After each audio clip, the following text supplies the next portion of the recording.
Gawa tayo ng buko salad. 6 na buko yan. So, may outing kami bukas. So, ito yung aking contribution. Ay, dami. So, yes, alam mo yung bibili ka ng buko, tapos sabihin mo, pang salad, bibigay sa'yo nyo. Ito, parang ito yung tigas yung nahawakan mo. Siyempre, di ba pag kumain tayo ng salad, gusto natin yung parang kanin lang, yung malambot. Sana, di ba, yung walang masyadong mga kahoy. Ang dami Ayun dami ko. Kaya makakabili ng buko na matino. Yung malambot, hindi yung parang yun. Yan, binuksan ko na yung mga gatas kasi hindi hirap buksan.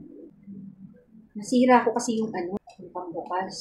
Yan, mekos-mekos lang natin itong Yan. Tapos ito naman, yung kanina yung condensed milk. Ito naman yung Jersey na buko pandan condensed creamer. Yan. Mekos-mekos. Buko salad yung isa sa mga favorite ko na pagkain Pinoy. Tapos, ito namang Carnation Everyday Creamer. Gusto na rin natin itong isa. Carnation. Patura. Mekos-mekos. Nakuha ko yung mekos-mekos na yan kay Prince Dagdag Pinapanood yun. Si Prince Dagdag, si Kamangyan, si Jean Bilog. Hindi ako matututong uminom kay Jean Bilog. Pero medyo natututo akong Mare! Mga kaplastikan nyo dyan! Yan. Siyempre mga batsura. Dapat diretso sa basurahan. Pero hindi tayo magpanood. Kasi kung rin mag-release niya, ilan mo lang ang pagalinis. Wow, sarap. Meron nga akong isang post, alam niyo ba? Pag-comment mo yung badi. Sabi ba naman sa comment, are you gay? Di wow. Pero at least sa pagkamalan akong bading dito, babae po ako. Yan, kasi mekos-mekos natin. Gusto ko kasi to, yung mas sauce. Yung milky. Pero tignan nyo, mukhang kulang. Kaya ang gagawin natin, dadagdagan natin. Dadagdagan ko to ng evaporated milk at saka ng condensed milk. At ito nga, meron tayong additional na condensed milk at saka evaporated milk. Kasi masyadong maraming yung buko natin. Sa'yo, sa'yo, little baby. Wow, mekos-mekos. Tapos lagyan natin half lang evaporated milk. Yan. Yan. Yan gusto ko yung parang pwede mong higupin. Iiwa tayo ng queso. Ito yung gamit natin na queso. Half lang. Half lang lagay natin. Para hindi siya magtigas-tigas. Sirin ko natin. Tapos iwa-hiwain natin. Tabi-tabi po sa masisela.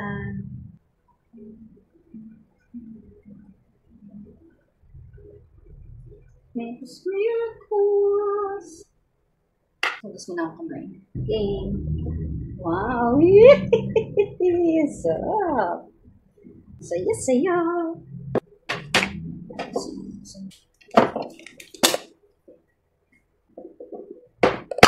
Wow! One tip. Mayroon yung tubig nito kasi hindi natin lalagay. Listen. Ouch!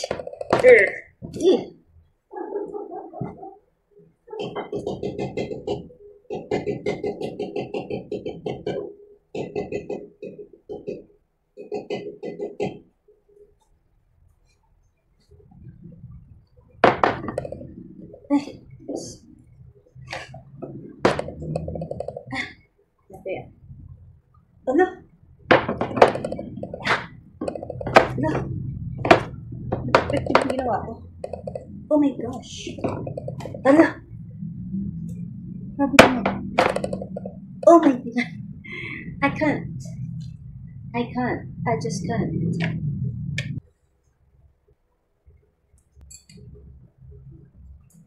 Pero masyado siyang lako. Parang no choice ako talaga sasama pagdating yung syrup niya. Pero hindi ko lang paano ito bubuksan. Ay, tigas.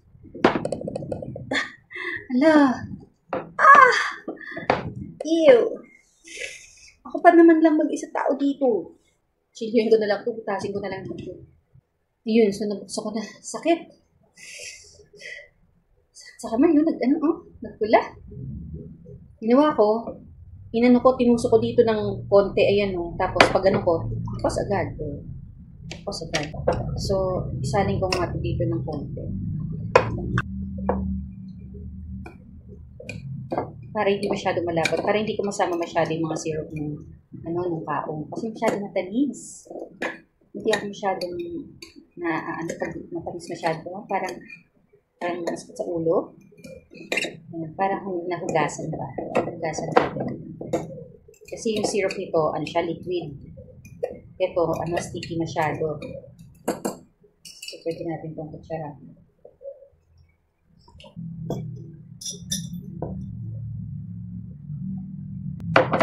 Kasi itong hugasan na.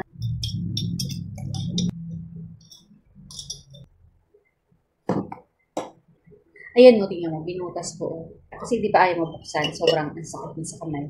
Butasin mo lang ng konti. Ang importante, maglabas lang yung hangin para mabuksan mo na siya.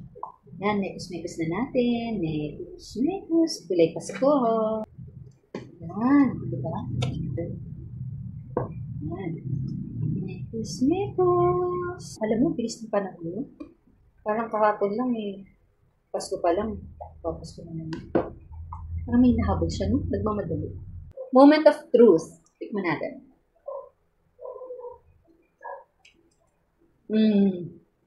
Sarap. Sarap.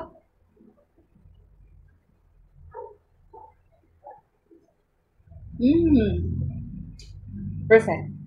So, ito na ang ating finished product.